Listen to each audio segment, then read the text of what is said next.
In Beijing City, a city full of opportunities and pressure, where modernity and traditional cultures echo each other.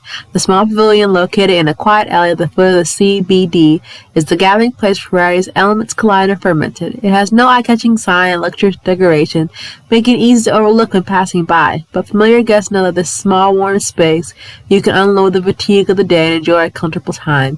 As a result, there are many dust stories and everyone's heart quietly flowing out. This anime is about 10 episodes from April 27, 2021 to June 22nd, 2021. But it's an original series. Genre is gourmet slice of life and theme is workplace. It is 18 minutes per episode and is rated G for all ages. Let's get started into the review.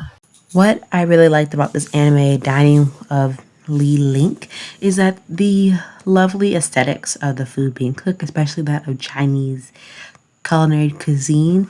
The storytelling was breathtaking, the artwork was fantastic, and the food made my stomach growl.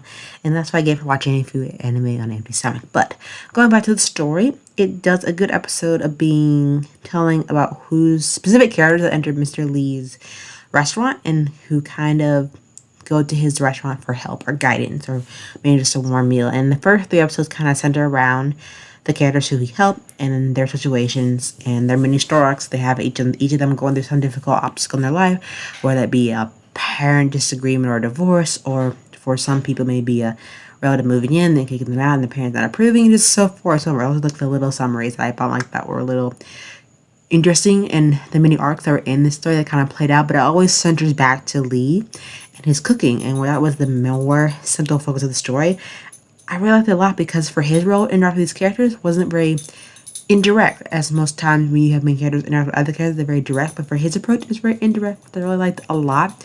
His cooking was fantastic, and how each time they had an issue or the problem kind of resolved itself, or not really solved all the way, it led them back to his restaurant where they felt his restaurant was more of a safe haven, more of a safe space where they could just tell their woes, and he would be a ear to listen. And basically, in his restaurant, he knows everyone in his community, so he knows their orders by heart. He knows, they don't have to really say anything. He just gets them, and he helps them any way, shape, form he can. And when we do encounter him with other customers, they're recurring. They come back, and they either get the same dish, or they just sit there and try to play a mind wrestling game in their mind because of everything that's happening. And when they come back to his restaurant, they realize that there's a place where they're not being judged and where they can relieve their woes and just be invited in a very warm atmosphere.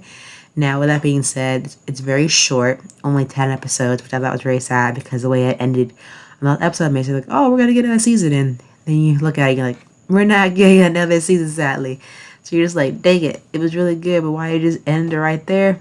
No idea, but because it was a really, original series, and it just gave 10 episodes. I think it said all it needed to say, even though I feel like most of these characters that we were introduced to could have been fleshed out even more.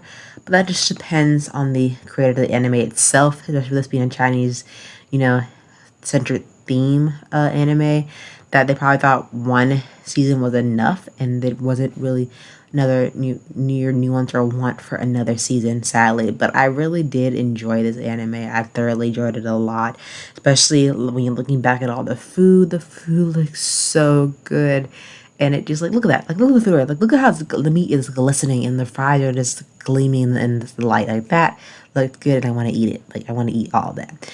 And then besides the food, the ingredients plays out before he starts to cook. It looks bomb, superb, scrumptious.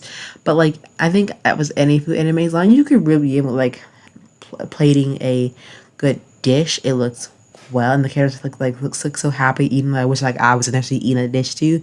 Then the anime has done this job along food being involved, helping a character go through any type of struggle is always a good plus in my book.